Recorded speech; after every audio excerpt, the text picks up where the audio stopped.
You! Generic goon! What was your first bank score?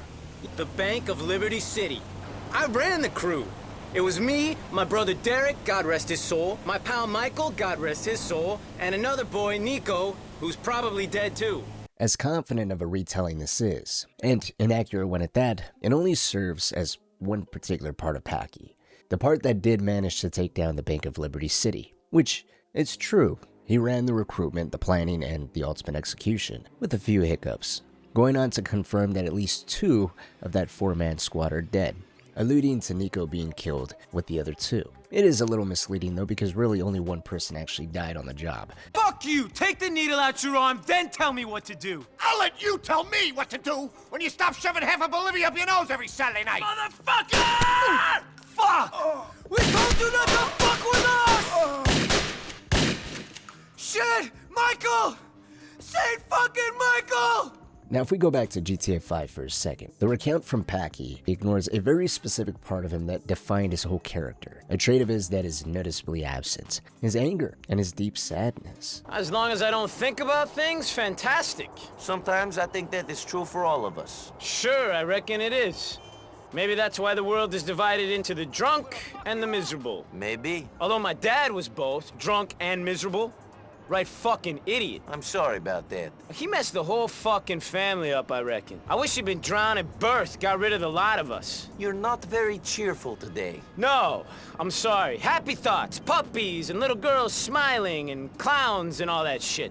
Grand Theft Auto 5 has this habit of filtering out former morally complex and intelligent characters to, well, a shell of their former selves. There's no greater example of this than with Johnny Klebitz. Going from the leader of the Lost Alderney chapter, who saved the clubhouse from a civil war, fought his very intimate yet highly self-aware destructive relationship with Ashley, led an all-out assault on federal prison to execute a hit and then walk away from everything, to somehow do a complete 180, completely walking away from the somewhat positive new path he found himself heading down. With Packie, there's no such extremes, but that doesn't mean he's consistent either. There's not a clean through line from one game to the next. He isn't dramatically different either, he's just off. Could he have changed? Of course, people do, and honestly, maybe that change was necessary, for the best even. Because if you listen closely to his more vulnerable conversations with Nico, Packie didn't sound all that far off from where Dwayne was. Someone staring over the edge, wondering if there's anything else worth holding on to.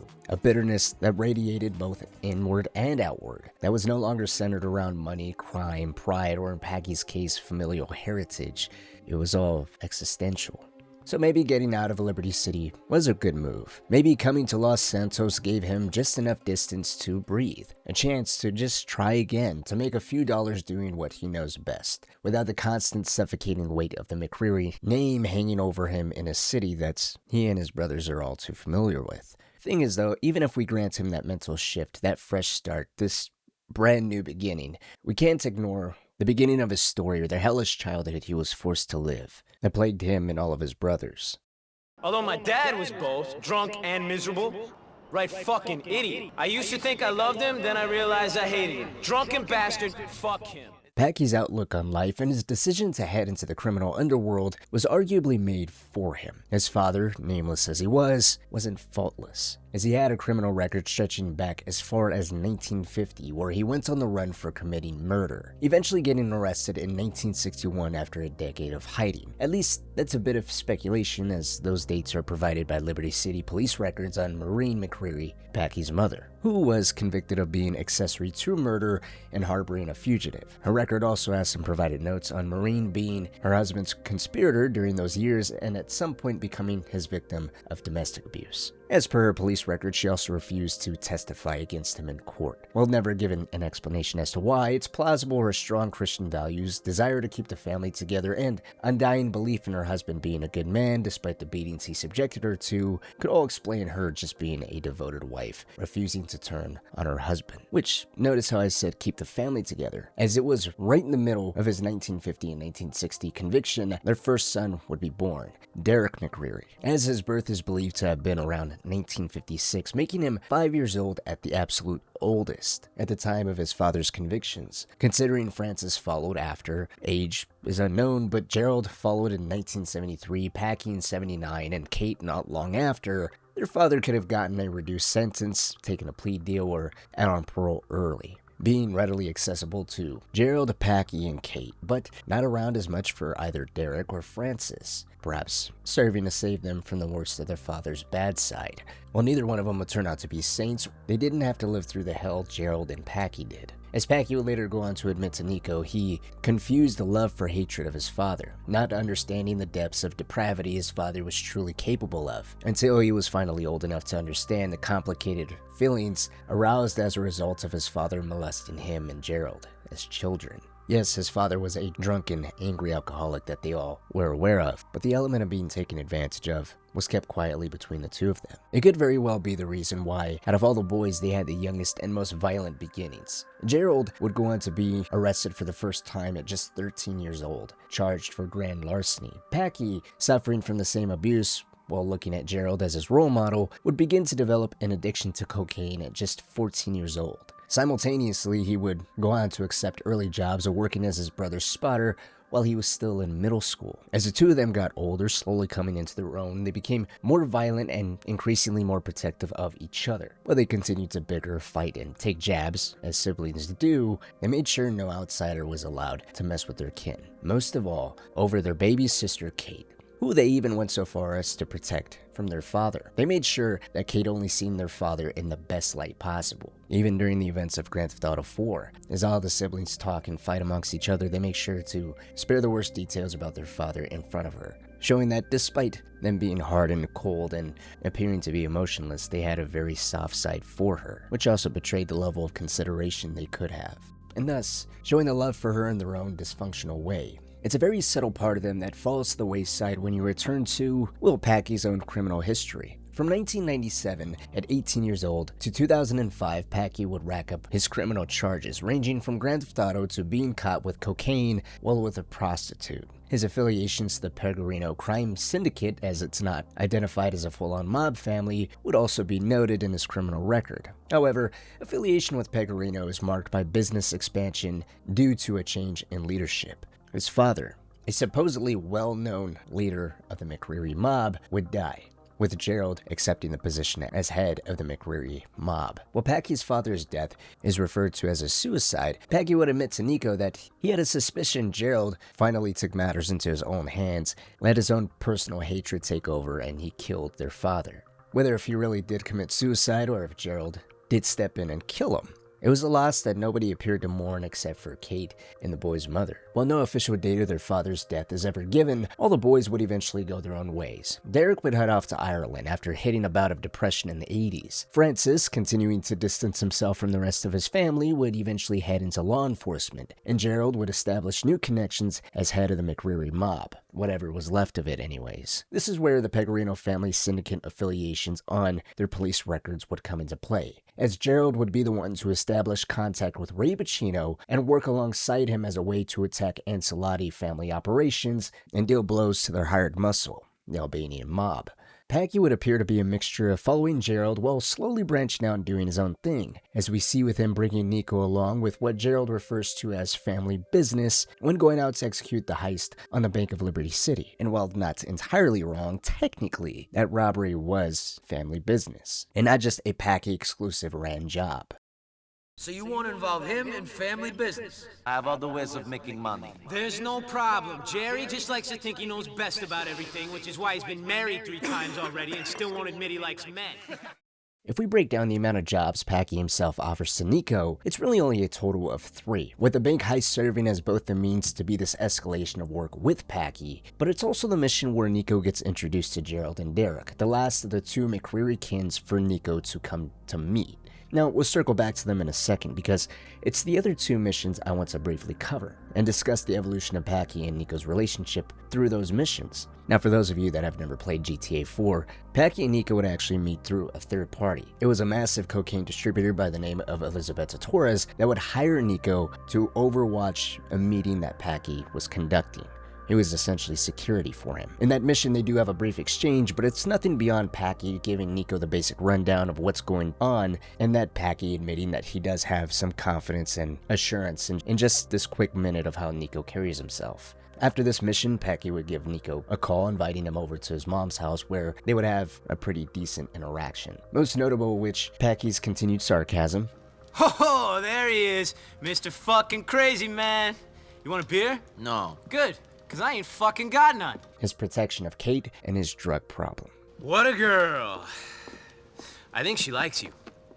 Word to the wise, though, she don't put out. Which is convenient, because if she did, I'd have to kill you. Understood. Good lad.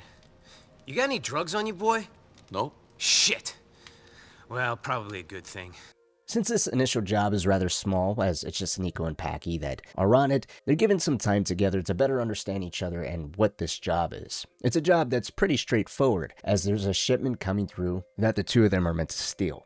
The information about this boat coming into the city was provided by Ray Bacino. Nico would be wary of if this information is even good or not, and Packie puts it simply. He trusts the information. He knows that Ray is slimy and greedy, but he knows he's too small time to be set up. The McRearys have flown under the radar for quite some time, so the only angle Ray's undoubtedly playing is that the meds are most likely worth way more than he wants Packie to know, and Packie in return is only getting paid a fraction of what the medication is worth. So we get an idea of his personality and the position of the McRearys at the time of 2008. The next mission, titled Waste Not Want Nots, has him recruit Nico to help him rob an Ancelotti-run waste management plant that's loaded with cash. Here we meet Michael Kian, better known as St. Michael, and another one of Packie's own hired guns, Gordon Sargent. We also get a little bit more insight into the McReary's affiliation with the mob families as a whole, and a little bit of a better idea as to why Francis would never attempt to arrest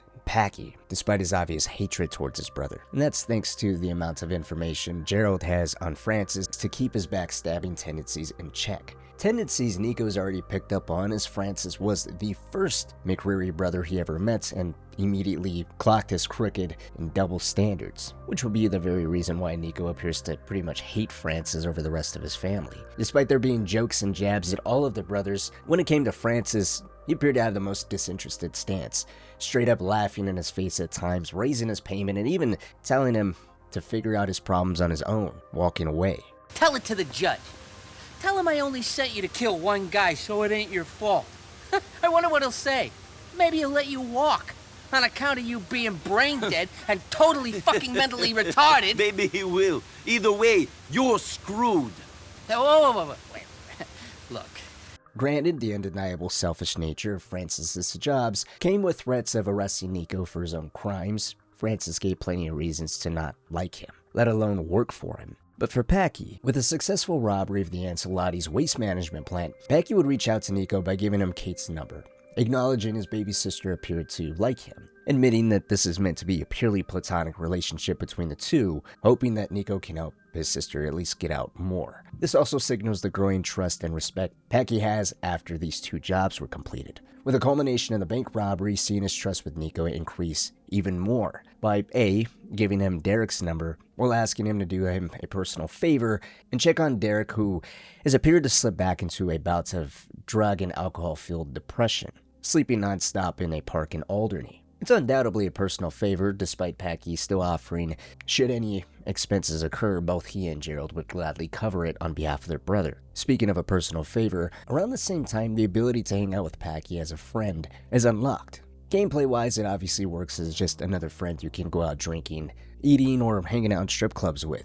But specifically for Packie, it serves as a major point of when he becomes most vulnerable. During these hangouts, Packie would share his deepest thoughts on his father, going far deeper than anything given during the main story, admitting he was a sick pervert, who he believes is in the deepest circle of hell. And because of the horrible person that Packie has become, as per the horrible things he's done in his whole life, he'd meet his father there, where the two of them would bicker, argue, and fight eternally around the kitchen table. Then if I was talking to my pa, I'd be burning in the seventh circle of fucking hell. You think I still need chop if I was burning in hell, Nico? Couldn't tell you, Packie. I wouldn't know. That's where I'm going, Nico boy. That's where I'm heading. We'll be fighting at the kitchen table for the rest of eternity. Fighting, burning, eating, drinking, and snorting our way through eternity in hell. Sounds fun. Promise to invite me around when you're there. Other times he'd blame his sick father for ruining all of them and wishing he just drowned himself before allowing the rest of them to come into existence. He was a good-for-nothing drunk that should have done the world a favor and killed himself sooner. Then there's a clip I'm about to play, enlightening us on the type of demons Packie has harbored his entire life, possibly even giving us insights of the things he heard as a kid. Nico, man, Nico, I just want to say something. What? Let me think. Shut up and let me think. Let me be the whole of me life. No one ever let me be. Do this, Packie. Go there. Hit him. Touch me there. You're sick. You're all fucking sick. Every last one of you. What are you talking about? I don't know. I'm pissed. I'm pissed and I'm saying stupid shit about shit. And I'm going to hell. And the world is ugly and unkind and full of idiots. And I have so much inside of me. But I can't express it. So I get fucked up. And I goes and hits a cunt. And this called being a man? Fuck it. Quite frankly, I'd rather be a fucking puddle of piss. You're fun when you're drunk. Fuck you! If the saying drunk words are sober thoughts was true, what Packie's heard saying here is heartbreaking. He claims his whole life he was just told what to do, how to live his life, providing specifics in the sense of not just being left alone. He's told to go here, hit this person, or perhaps in his father's case, touch him. Everyone around him are sick. The world's a horrible place. He's an ugly person. He's going to hell. He's drunk. He's saying stupid things about stupid things he's embarrassed about. Repressing it further as he acknowledges it, yet continues to mask it by getting drunk, jumping into a fit of rage, and taking it out on a woman. Or maybe that's him admitting that's what his father did.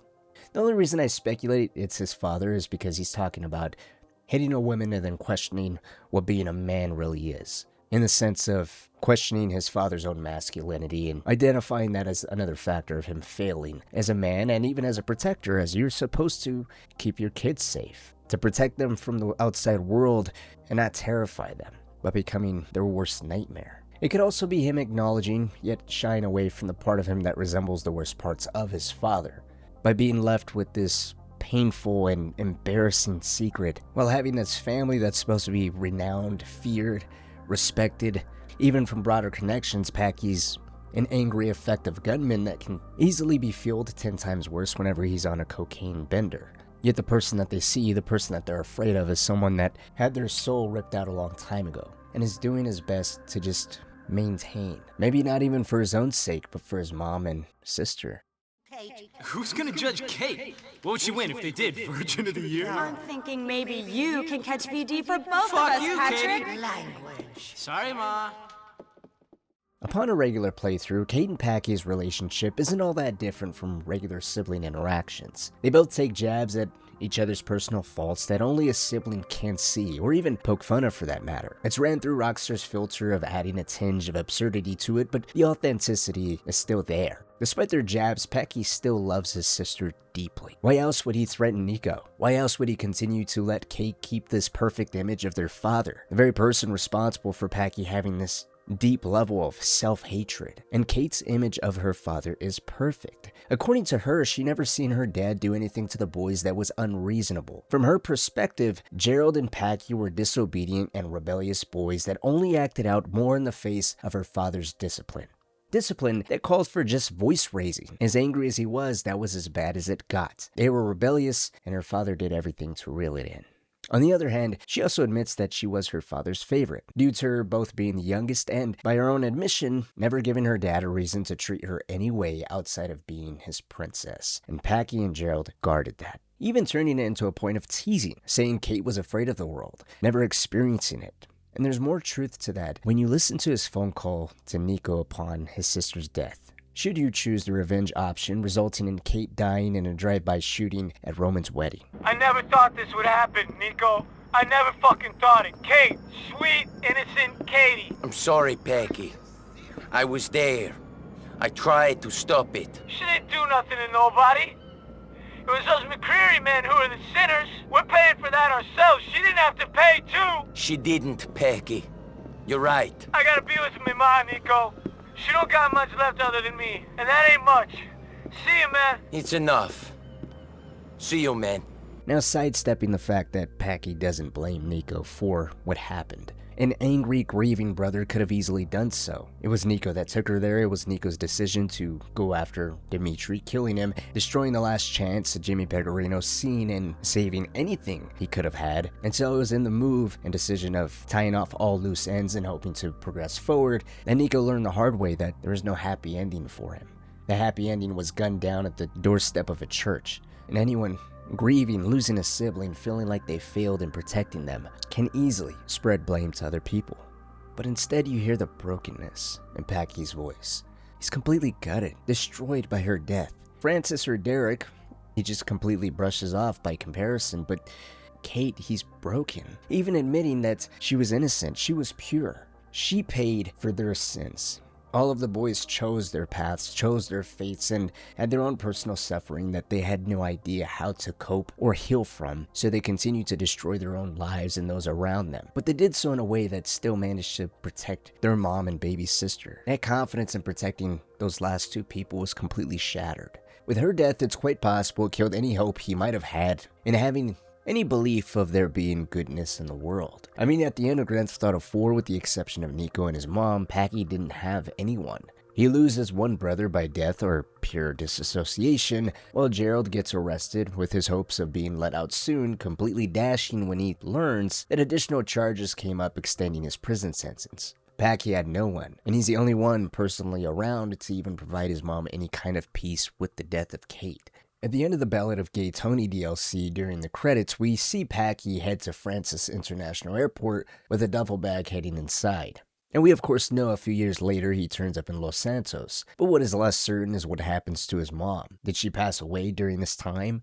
Did she come out of her grief resentful at her boys, most of which Packie, who is still around, taking the blunt of the blame for what happens to Kate, compelling him to just finally leave? Whatever the actual specifics are, his childhood and horrible state his family's in overall makes it hard to not consider him one of the most tragic characters in the Grand Theft Auto universe. And hopefully in Grand Theft Auto 6 we can hear a little bit more of an outcome of the rest of his family. Maybe even run into Gerald, who somehow managed to get out of prison.